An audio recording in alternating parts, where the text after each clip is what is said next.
British शासनकाल में रैयतवाड़ी व्यवस्था के बारे में क्वेश्चन हमेशा पूछा जाता है। महलवाड़ी व्यवस्था या जमींदारी व्यवस्था।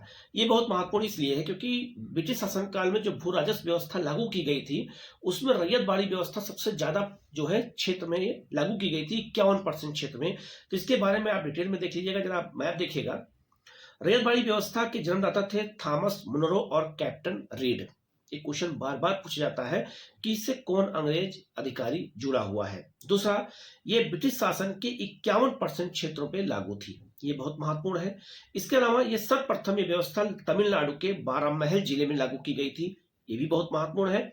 रैयत का अर्थ होता है किसान। इसमें किसानों से सीधा समझौता किया गया था। इसमें कोई बिचौलिया नहीं था, इसलिए इसे हम रैयतवाड़ी व्यवस्था कहते हैं। और इस व्यवस्था के तहत मद्रास, बंबई, पूर्वी बंगाल, आसाम, कुर्ग कुर्ग मतलब कर्नाटक के कुछ क्षेत्रों में यह व्यवस्था लागू थी। क्वेश्चन आता है कि व्यवस्था कहां लागू थी, कहां लागू नहीं थी।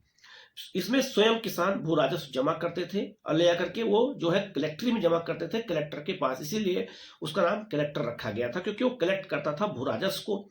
भूमि की कुल उपज का 55% से 33% के बीच में लगान कंपनी को अदा करना होता था किसानों को। तो जो कर लगाया जाता था वो 55% से लेकर के 33% के बीच में होता था।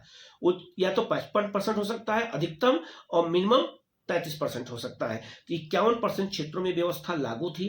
कहां लागू की गई, किसने लागू किया है, कब लागू किया है, ये सारे क्वेश्चन आपसे एग्जाम में पूछे जाते हैं। तो आप लोग इसको बहुत अच्छे से देखिएगा, कहीं कोई जो इसमें डाउट नहीं होना चाहिए, क्योंकि ये परीक्षाओं में क्वेश्चन अगर आता है तो गलत होने का चांस ज्यादा होता है। तो हमारा यही मकसद है कि आप लोगों को मैप के थ्रू या चीजों को डायग्राम के थ्रू बताया जाए, आसानी से बताया जाए, जिससे आपको चीजें अच्छे से समझ में आ सके और आपका कॉन्सेप्ट क्लियर हो सके।